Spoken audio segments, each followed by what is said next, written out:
Before I begin, you might think that this is a cock and bull story, and all I'm trying to do is open a can of worms. But this isn't some story that a little bird told me. It's a story coming to you straight from the horse's mouth. It was in the dog days of July, the kind of day where one could take a cat nap until the cows came home. I was completely in the belief that the day wasn't going to pull a rabbit out of the hat on me. But it did. In my house, where until a while ago, everything was as quiet as mice, I started hearing sounds which began to badger me.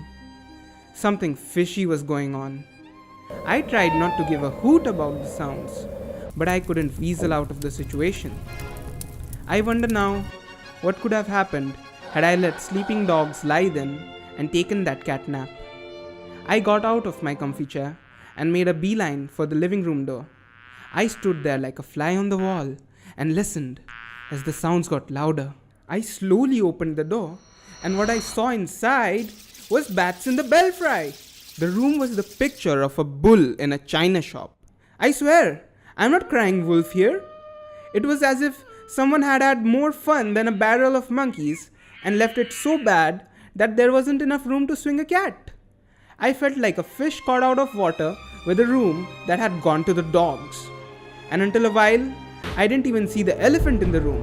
Not a real one. The perpetrator of the living room fiasco was still here. A small, tiny, furry, big-eyed squirrel that seemed to be a little cuckoo, judging by the fact that it was chewing on the carpet, despite me being there. As soon as it saw me though, it got as scared as a rabbit and began to play possum. Now, I didn't realize it was fine till I reached up to it and the furry thing jumped up and went ape on me. It was like a cat on a hot tin roof whose bite was worse than its bark. Trust me on that one.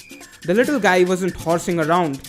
It had me playing cat and mouse, but it was hard to discern who was cat and who was mouse.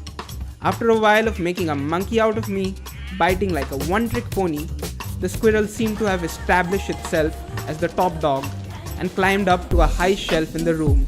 It sure thought it was the cat's whiskers. I didn't know this at the time, but apparently there were nuts stored up there, and the squirrel started throwing them at me with bullseye precision. After one of them hit me in the eye, I decided I had to take this bull by the horns. It might have been monkey see, monkey do, but I began to throw the nuts back at the squirrel. But he managed to dodge them all, getting even higher on his horse. But I was as stubborn as a mule, and I knew there was more than one way to skin a cat. The squirrel watched on like an eager beaver as I left the room, but on my return the expression on his face read, "Holy cow!" I had brought with me a long broom to lock horns with the rodent that had been hounding me. The squirrel jumped down and started scurrying around like it had ants in its pants. I wasn't going to let my final resort be a dead duck, and I managed to hit him hard enough to knock him out. And just like that, the chase was over, and it began to rain cats and dogs outside. In 2 shakes of a lamb's tail, I got a cardboard box, made holes in it, and put the squirrel inside.